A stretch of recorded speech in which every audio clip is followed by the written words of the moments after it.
tanong ko. Ay, hindi kakanan yung ama. Kasi ganito yan. No, sa verse, different quotation na kasi yung verse 13. Cherry picking ka lang dito, bro, ah. Cherry picking ka. Kasi dito sa verse 10 to 12, sabi mo sa ama. Tapos bumalik ulit kay Kristo, bro. Yung sa verse 10 to 12, hindi na yung ama ang nagsasalita diyan. Sa 13 ang ama naman. Kasi nga quotation yan sa awit 110:1. Oh. Okay, tapos na. Ako naman magtatanong sa iyo ngayon. Hindi pa, bro. Paano mo nasabi na paiba-iba yung nagde-declare, paiba-iba yung dinideclarean? Ito yung chapter 1, bro, Christology. Agree ka ba na Christology to, bro? Agree ako kay Apostol Pablo, no? Hindi, ang tanong ko kung agree ka ba kung Christology tong Hebrews 1? Ang tanong ko, bro. Yun ang tanong ko. Ito sagot ko. Hindi lang Christology. Ano pa? Kasama rin yung Diyos diyan, no? Kasama yung Diyos. Oh. Hindi pwede kay Kristo lang patungkol lahat. Kasama rin Diyos, meron din nga anghel diyan eh. Oh. Pero kung sa eksena sabi nyo nga, kung sa eksena, hindi lang patungkol sa Christology yan.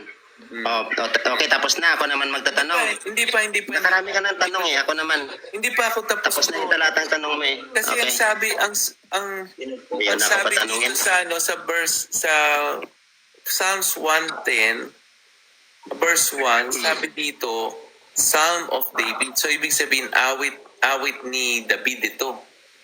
So, bakit sabi mo, dun sa 102, hindi mo tatanggapin kay Kristo, awit ni David rin to. Bakit ito tinatanggap mo kay Kristo, awit ni David to?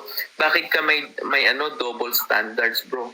Kasi sa 102, kahit sabihin mo pa Sons of Korah, lahat yun, Sons of David yun, bro.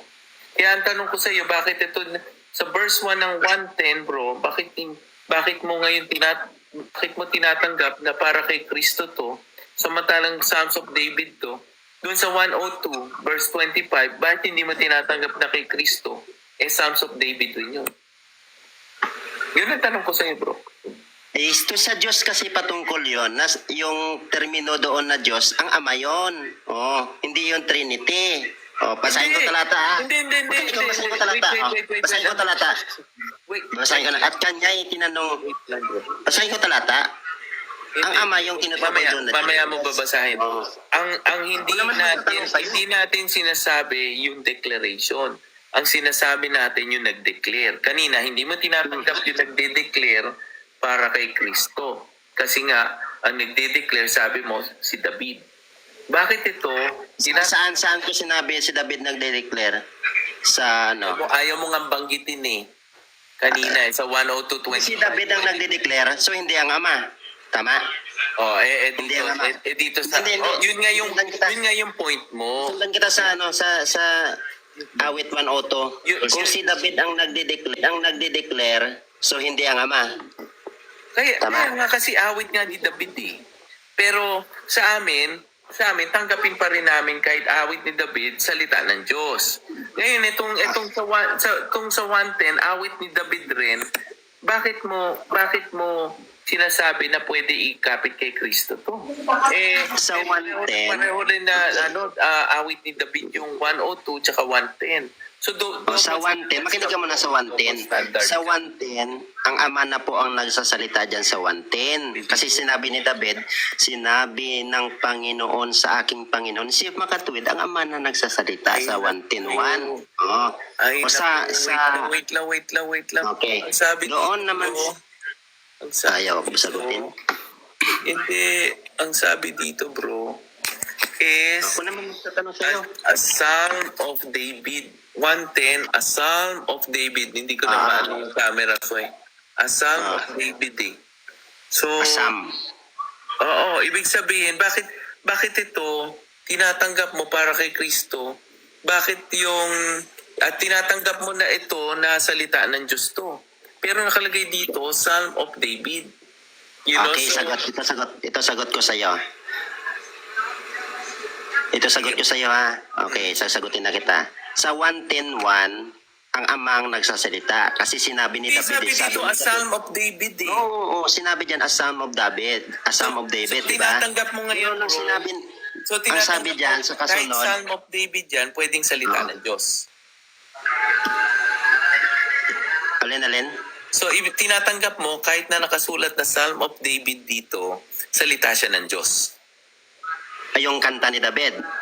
Oo, pero yung nag-i-speech diyan sa parera lang, the Lord said, sit at my right hand, hindi na si David ang nagsasalita.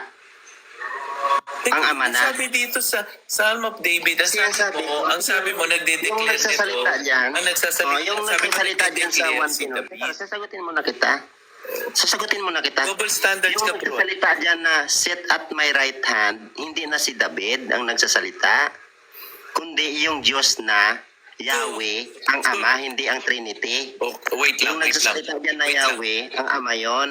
Okay, Hindi so ang sabi mo Trinity. dito, wait lang, bro. Okay? Wait lang, bro. Ang sabi mo dito sa 1:10, kahit na ito ay salmo ni David, salita ito ng Diyos. So, lumalabas, bro, yung sa 102:25, dahil siya ay salmo ni David, salita rin siya ng Diyos. Ama, yes or no? Lahat dyan salita naman ng Diyos ang Biblia Pero yung nag-i-speech sa awit 102:25, hindi ang Diyos. Hindi ang Diyos ang nag-i-speech dyan.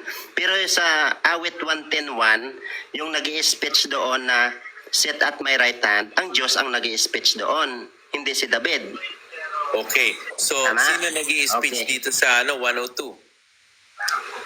Si David. Ayun ang tanong ko sa iyo kanina Tinatanong kita sino nag-i-speech dyan Hindi mo man nasagot, tinanong mo lang ulit sa akin. Sino nag-i-speech dyan sa Di ba si 102? David ito? Oh, hindi ang Diyos.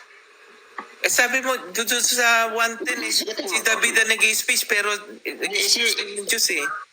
Ito sagutin ko sa iyo. Ang sabi ni David sa awit 1:10:1, sinabi ng Panginoon sa aking Panginoon. Yung pagsasalita ni David bilang pagsasalaysay lamang. Kumbaga, narrator. Pero sabi Kaya nga dito, sabi ni David sabi dito sinabi sa... ng Panginoon, sabi dito makinig sa- ka muna. Sinabi ng Panginoon sa aking Panginoon. Si David ang nagsasalaysay. Pero yung nagsasalita doon, na sit at my right hand, hindi na si David, yung Panginoon na. Yung Panginoon na yon, yun ang Ama, hindi yung Trinity. So, ibig sabihin mo, tinatanggap mo, bro, na dito sa 1:8, bro, yung ama ang nagdedeklara na sa anak ng your throne, O God. Tinatanggap mo yun. Yes. Okay. No, so, bakit? So, saan to nakuha? Saan to nakuha? Makinig ka muna. Makinig ka muna. Ang Ama yung nagsasalita, no? At saka sa 9,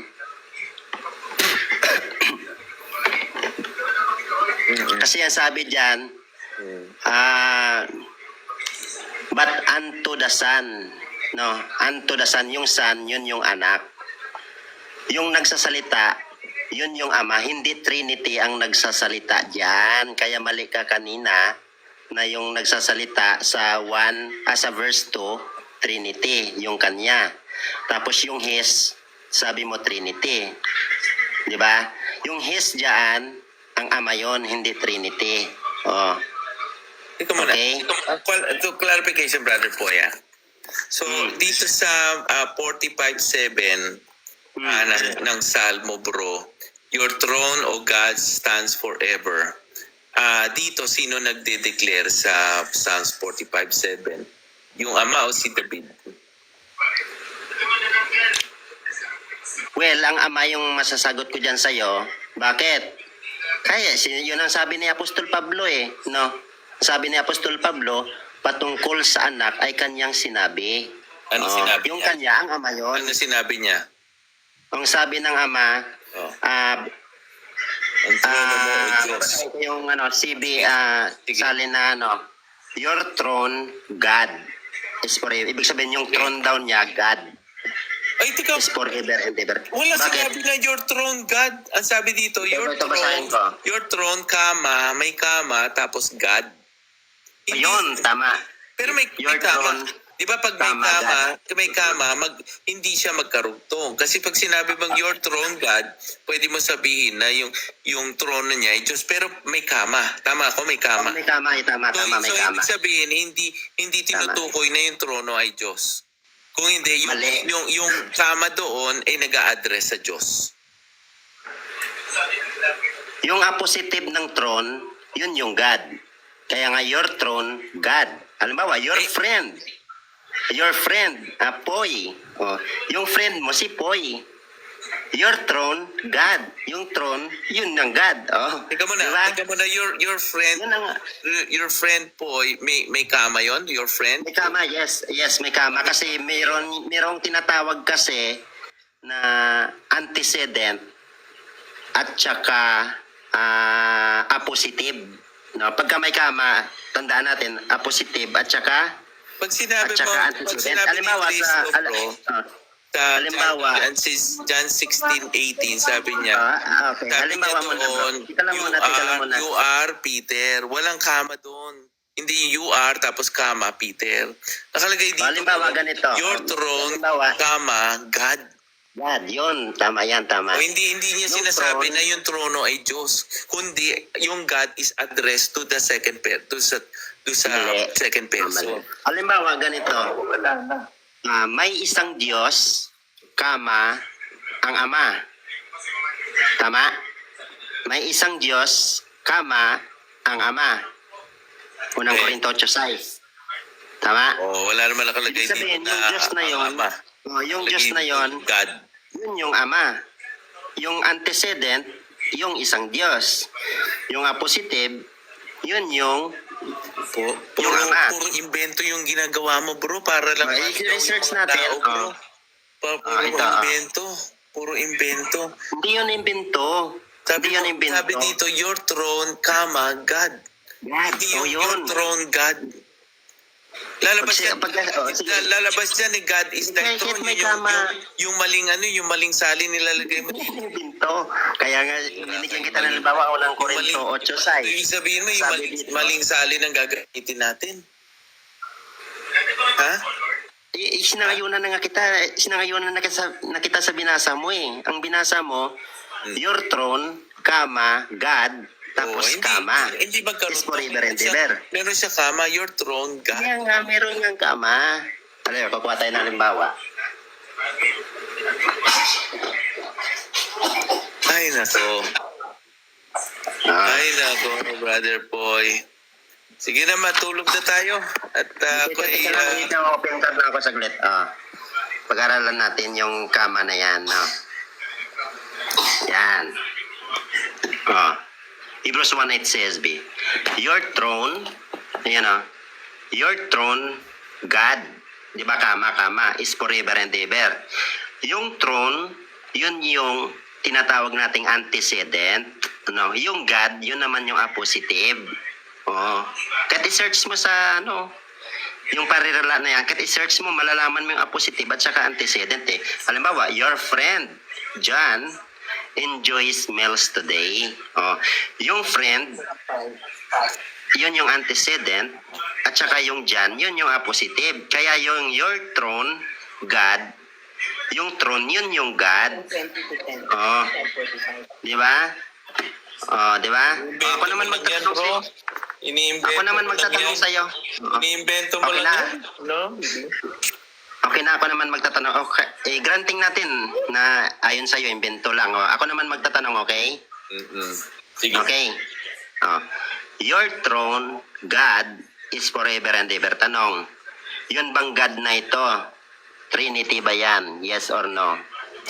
Trinity yan, bro. Kung walang kung lexical meaning lang yan, bro. Trinity, because God refers to the substance of God. And I'm God, asking you, sa key of understanding tayo or sa context, no? Pagka sinabi kasi natin context, key of Trinity, understanding. bro. Trinity. Kung Trinity yung God, ibig sabihin, yung God ay iba sa your. Bakit naman iba sa your? Kasi sa verse 9, sa verse 9, pakita na sa verse 9. Yung your nga, Sa verse 9. pinapatungkol kay God. Your throne, O Sabi God, doon, lasts forever and ever. yun bang God sa verse 8, ito rin ba yung God sa verse 9? Yes. Yung God sa verse 9, Trinity ba yon? Yes or no? Trinity nga, bro eh. Trinity. Pakita ko yung talata sa verse 9. Pag sinabi, teka muna. Tanong ka ng tanong ko, Trinity. Can you define Trinity? Mamaya. Sabi mo kasi Trinity, mamaya. Mamaya na. Ano mo na kasi paulit-ulit tayo, bro eh. This is my time. This is my time. This is your time. Clarification po. This is my time. Mamaya na. Mamaya mo ko tanongin. Can you Mamaya mo ko define tanongin Trinity? dyan. Define mo muna. Paulit-ulit Mamaya. tayo eh. Paulit-ulit. Mamaya na. Hmm. Sabi mo kasi Trinity sa verse 8 at saka sa verse 9. Sa verse 9, pakita ko yung talata. Ito sabi sa verse 9.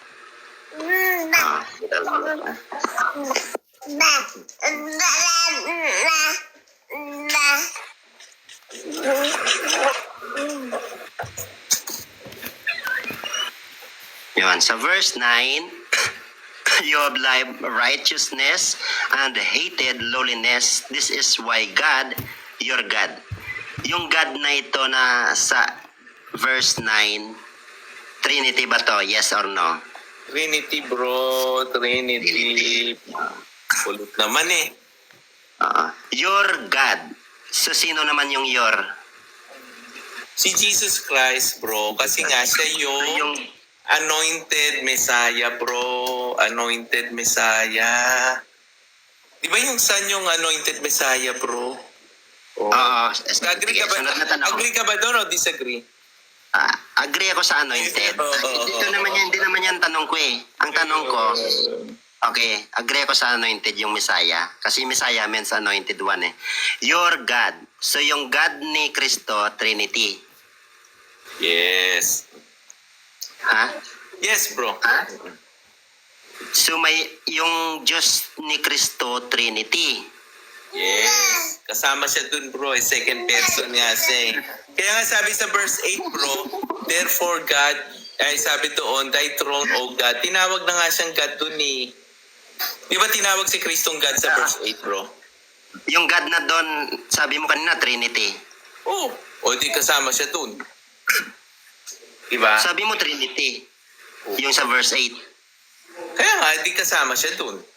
Di ba pag sinabi mo Trinity, kasama yung Son doon? Tama ba ko? Kung kasama yung Son, sino naman yung... Di ba may yung God, di ba yung God na ito? Separate yung your. Ano separate yung your?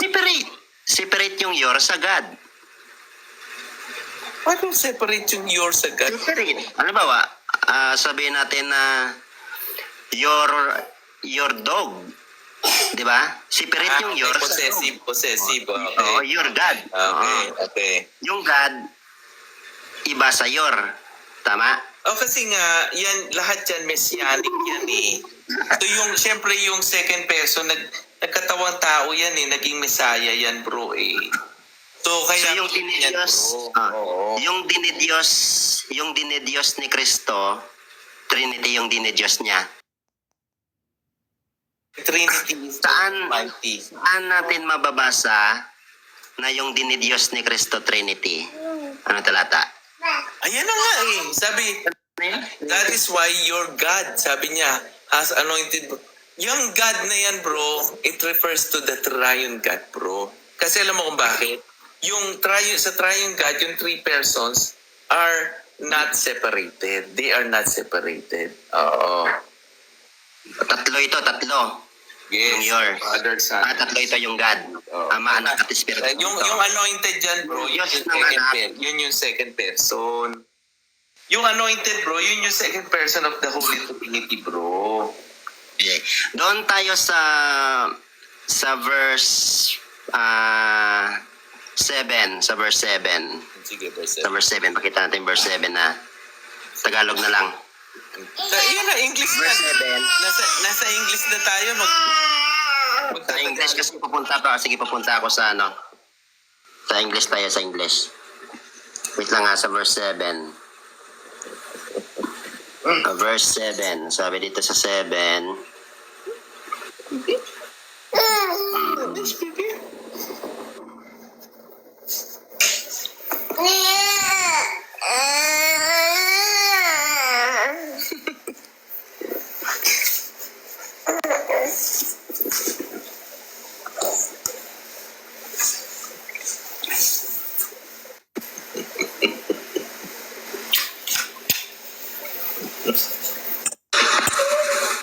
Verse 7.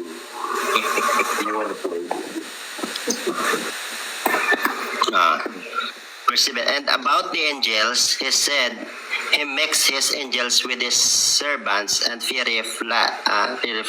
Yung he dito, he, Trinity ba ito? Yung he?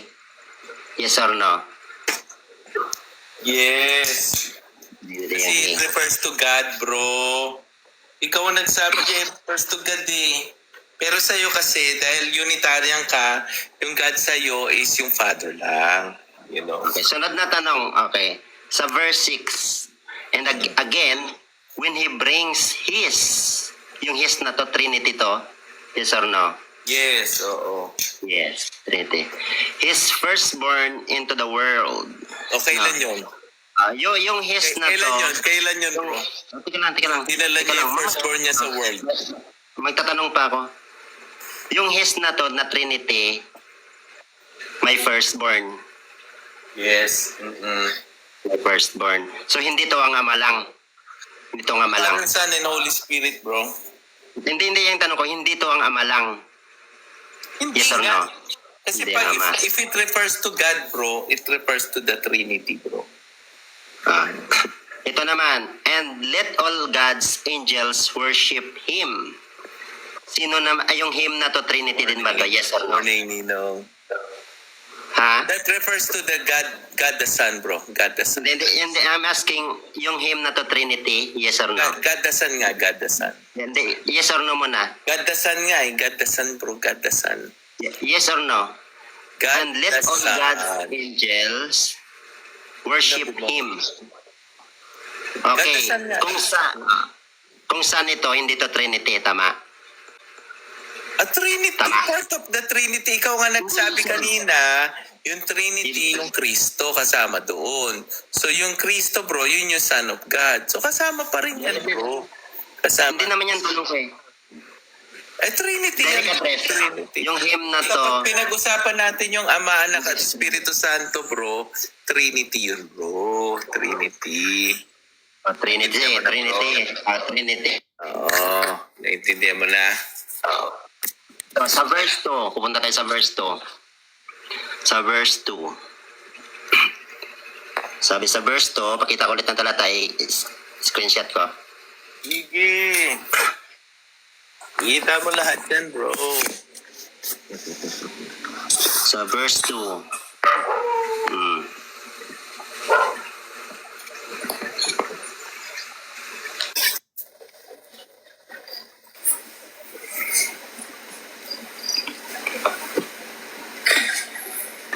Ninong, Yes, Ninong. wala na yung kante ko Ninong eh. Sabi na. Sa verse 2. Ano, Ninong? Hindi kita naintindihan, Ninong. Yung tatay ko, Ano? wala na. Ay, Wala na. nako. Ay, nako.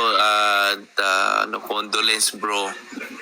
Napa-CAT scan ba? Napa-CT scan? Hindi nga na-cities kami, ano na nga sara namin, kaso lang ang problema, wala na, inaabot na talaga eh. Galing na lang namatay ang alas 12 ata. Ay, nako. Alas 11. Sorry bro Sa tingin ko sa kanya bro baka nagkaroon siya ng aneurysm. Kasi yung classical sign ng aneurysm yung severe headache bro. Yung sakit ang mas pag umubo na siya, masakit na ulo niya eh. Kunikta lo sa Yes. Ako. Kaya kanina daw nang hapon, hinahanap daw ako, like kung hinahanap ay Edwin pa uwi, si Edwin. Lagi niyang kaya nga muna kahapon pa ko nag-inik, hanggang kayo na. Oo. talagang gusto ko pauwiin niya. Hindi pa naman makawin kasi wala man tayong I know. Okay na. Yung his sa verse 6, ito rin ba yung his sa verse 2? Yes or no? Yes, Okay, sunod tanong. Yung his na ito, Trinity ba to? Yes or no? Yes, if it refers to God, it refers to Trinity, bro. Trinity. Hindi to ang ama lang. Yes or no? Yung persons niya, kung hindi lang Hindi. ang ama yung persons, yun ang tanong mo. Hindi yung yes. Hindi to ang ama lang. Hindi ama lang na person. Yun ang tanong mo. I'm asking direct address. Hindi to ang ama lang, kundi ito ay Trinity. Trinity Ama yan, lang. bro. Trinity. Every time na pag sinabi mo na Father, nandun yung Son, nandun yung Holy Spirit, bro. Yung Trinity ay nagpo-possess ng Son. Yes. Tama. Oo. Kung Kasi ang yung Son, bro, kasama sa Trinity, bro, okay, teka lang. Kung ang nagsasalita dito, Ama, Anak at Espiritu Santo, yung kausap ng Ama, Anak at Espiritu Santo ay ang anak. Yes. Oo, tama. Oo. God Ay, brother has pa. appointed him. Sino yung God? Triune nga eh. Triune God nga eh. Father, Son, and Holy Spirit, bro. Sino naman yung him? Yung second person of the Trinity, bro. So, in-appoint ng Trinity, yung anak. Yes, tama. Nagkuha mo rin, bro. Heir of all things and made the universe through him. Sino yung him? It refers Dito to nga, the Mas. Son nga eh. It refers to the Son eh. Second person of The Son is the radiance of God's glory. Okay. Tama. Yung God's na ito, Trinity? Absolutely. Trinity. Absolutely. Okay. Paulit-ulit na tayo, bro. Paulit-ulit. So, kung Trinity yung his, plural persons yung his, yes or no? Plural persons. Kung plural persons yung his, ano yung singular niya? Hindi niya gagamitin na plural yung kasi nga it refers to God. Pag sinabi mo it refers to God, yung God is singular. But that singular God is tri-personal. So ang plurality niyan, bro, yung plurality niya is always on the person. But that is addressed as God. So ibig sabihin yung God is always singular because we believe in only one God in three persons. Hindi naman niya sinabi yung person, di ba? Hindi naman niya sinabi. Yung person is plural. But God is Yung singular. God. Kaya yung his dyan refers to God, which is singular. Yung God may anak. Absolutely. May anak. Sino yung God na may anak? Ang ama ba yon? Yes or no? Kasama nga yung ama doon kasi triune God nga. Okay ba yung anak? Yun eh. Yung his ba siya rin yung son? Yung Son, magkaiba siya sa person. Sa Pero his. yung persons of the Father and Son and the Holy Spirit, when you speak about God, bro, kasama siya dun, bro. Kasama siya dito. Alam mo So, yan, yung kanina na, parang replay lang to eh. Teka lang ulitin natin. Parang na-replay lang eh. Yung son, mayroon siyang God, yung son. Meron. Tama, may dinidiyos ang son. Meron. Yung Nagkatawan dinidiyos tao ng kasi Son. yung Son eh. Di ba nagkatawan Yung tao siya, bro? yung dinidiyos ni Kristo. Oo, Trinity ba yung dinidiyos niya o ang ama lang? Trinity. Alam mo kung bakit siya bakit siya may Diyos, bro? Sabi sa verse 2, but in these last days, He has spoken to us by His Son. Ibig sabihin, bro, yung Son, naging prophet niya. Instead na yung mga prophets and patriarchs in the past, but in these last days, ang prophet niya or spokesperson niya is yung kanyang Son. Yun ang ibig sabihin doon. Ang sabi mo, yung dinidiyos ni Kristo, Trinity, sabi mo. Okay? Okay, tama? Trinity hindi yung Diyos niya? Tama? Tama. Okay, sunod na tanong. Ang sabi ni Kristo, Diyos ko, Diyos ko. Bakit mo ako pinabayaan? Sino yung Diyos na yon? Trinity ba yon? Yes or no? Trinity nga yun kasi nga, inaano niya, yung sa Psalms 2 yan bro eh. Tinutupad niya yung tinutupad niya yung prophecy bro. Okay, sunod na tanong. Bro. Kasi during that time, nakapako siya sa krus, bro. Yung katawan niya is suffering at yung yung spirit niya was crying, so